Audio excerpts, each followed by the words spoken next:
The hospital always changed after midnight, and Nurse Alina had learned that truth during her 3rd week of night duty. When the fluorescent lights seemed dimmer, the corridors stretched longer than they should, and the silence pressed against her ears like a living thing, breathing with her, watching her, waiting.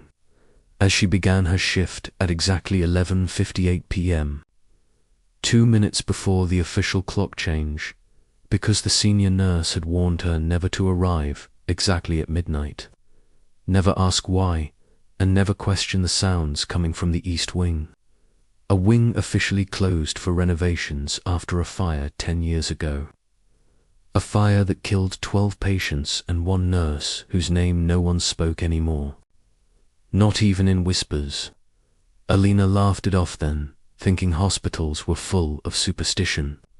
Until that night when the call bell rang from room 307, a room marked out of service on every floor plan, yet glowing faintly at the end of the hall like a dying eye.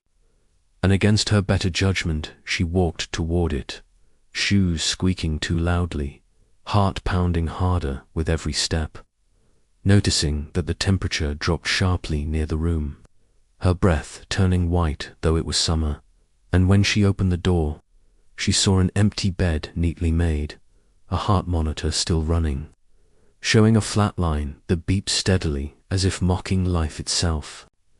And then she heard breathing behind her, slow, wet, and wrong. But when she turned, no one was there. Only a blood-stained nurse S-cap lying on the floor that had Dante been there seconds ago. Shaken, she reported it to the charge nurse, who went pale and told her never to enter that room again. Yet, as the night deepened, strange things escalated.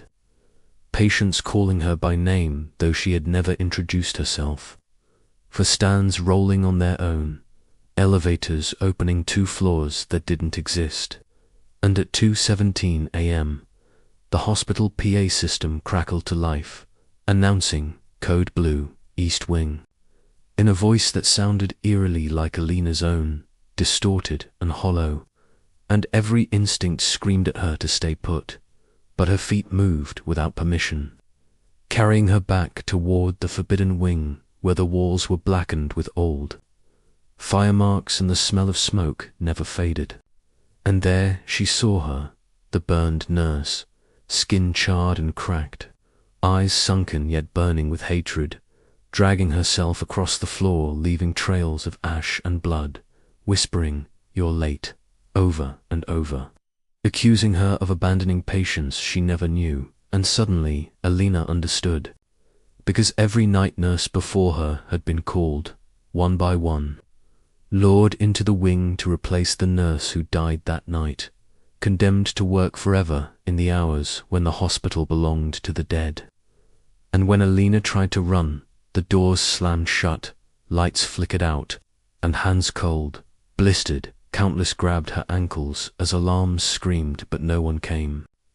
Because no one ever hears screams at night in a hospital, and the last thing Alina saw before the darkness swallowed her was her own reflection in a broken window, already wearing the burned nurse's cap, her skin beginning to blister as the clock struck 3 a.m., marking the exact moment the hospital claimed another nurse for the night shift that never ends.